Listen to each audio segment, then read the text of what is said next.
ITA for telling my friend that I'm sorry her parents don't love her as much as mine love me. I 22F have a friend named Amy 22F who I met in college. Currently, we are in our last semester of college. I live alone, but she shares her apartment with two other people. We never really spoke about our finances much, but I know that both of our parents currently pay our rent. The issue started when we talked about our future plans. I told her that I'm probably going to get a job and do my master's at the same time so that I can save up a little, but also to finally have my own money to spend on some things that I love and to travel.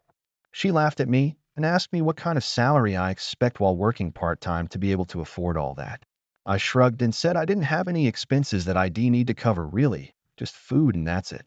She looked shocked and asked me about rent and stuff, and I said New York parents will be paying for it. She then went on a rant about becoming an adult, how she can't wait to be independent, how she doesn't want to take money from her parents and stuff like that. For the most part, one tried to nod my head and listen to her, but then she said something like I'd feel like a bad daughter if I were you.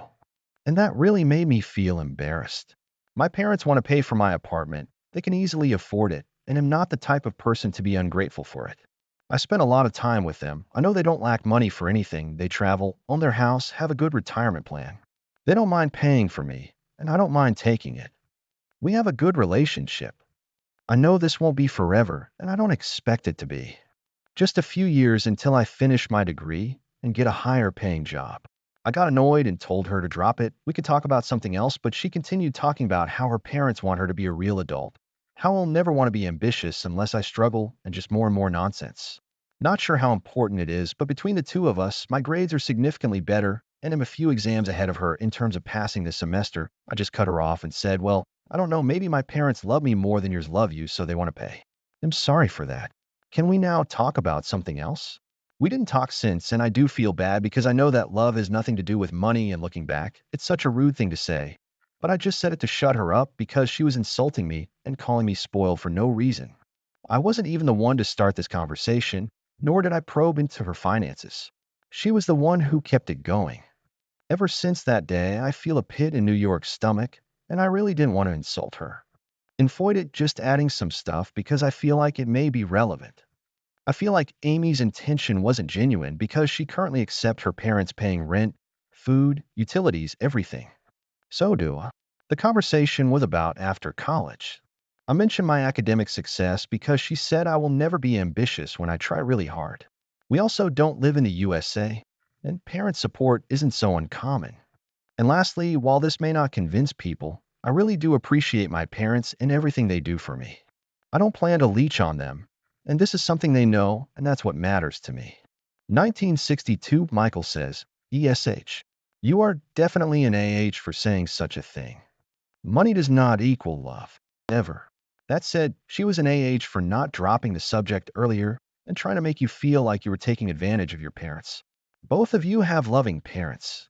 They may not have the same amount of money, but besides that, they can have different ideas about the best ways to support your careers and lives.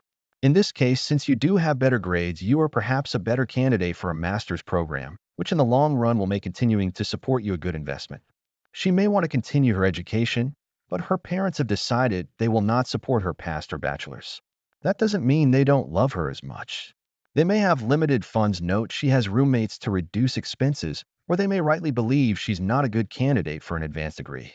But you have to see that she is trying to reconcile her situation and yours without thinking her parents don't love her. Certainly, there are students who want to stay in college at their parents' expense for as long as possible and avoid having to take care of themselves financially. I don't think that applies to either of you. Randomized Name System says, life ain't fair. I grew up poor and went to a college with a lot of rich kids. It was so frustrating to see all these kids who basically had a bottomless credit card and no debt.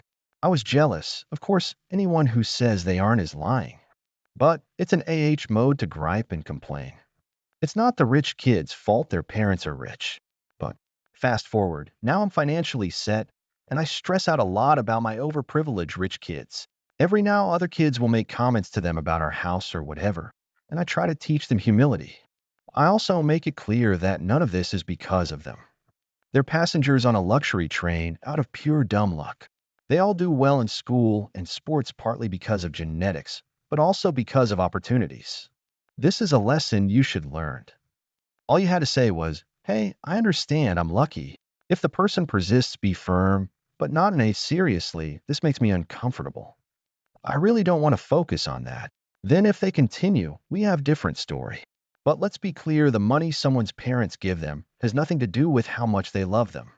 The tale of human history is wealthy people thinking they're somehow better than people without money. You need to go red privilege on a plate, Kylo Lawrence says. You say she pushed you and was being rude and combative, however. You didn't have to engage in the conversation anymore. Once she refused to change the subject, you could have just left. While I understand what you said was out of retaliation, it wasn't necessary and was hurtful. Honestly, though, I don't think it's a huge loss to not speak to her. She doesn't sound like she's a positive person to be around. Thanks for watching. I love you. Follow Reddit Echoes for more.